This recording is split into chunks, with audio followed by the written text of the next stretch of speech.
I'm Jason Anker. In January 1993, when I was 24 years old, I went to help my father-in-law on a roofing job. I wasn't a roofer by trade, but work and money were scarce and I had a young family to support. At the end of the day, we were called over to fix a leaky roof. I noticed the ladder wasn't tied on, but I said nothing. If I had, I wouldn't have spent every day since in a wheelchair.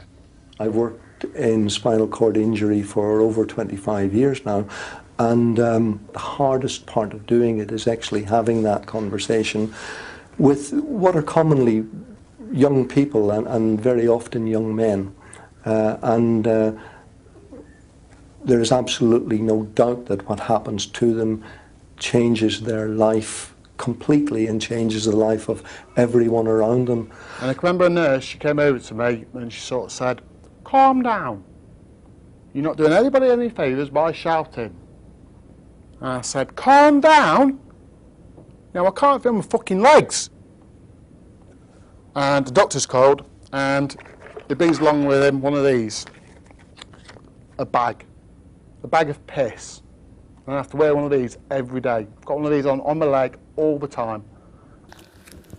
And she just said to me, "For the rest of your life, you will have to wear a bag."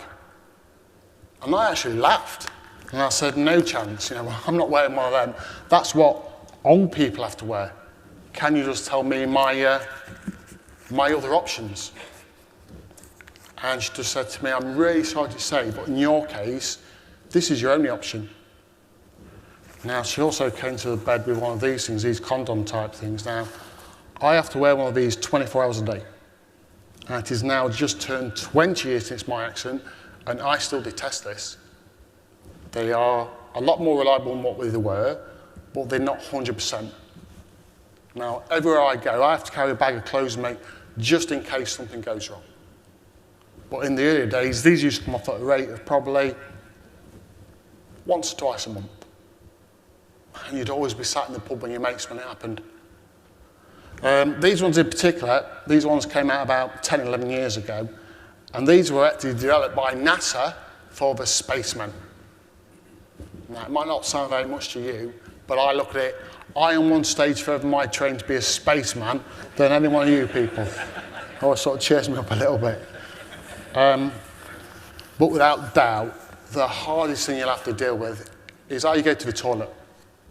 So I'm taken to the toilet, sat there, and the nurse passed me a tube of this stuff, it's like a laxative, and some rubber gloves. And without going into too many descriptions, you squeeze this up your backside, wait about 10 minutes, put on a rubber glove, and leave the rest up to you, how you want to describe. I was 24, and it was the first time since my accident I actually cried.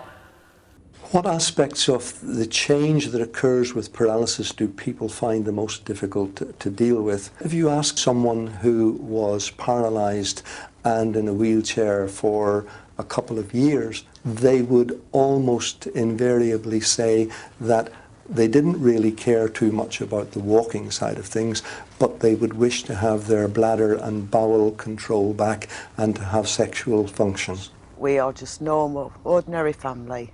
And trust me, it can happen to anybody, and it does, every day. The main reason I didn't speak up, the simple fact is I didn't think it was going to happen to me. Stop and think before you do anything.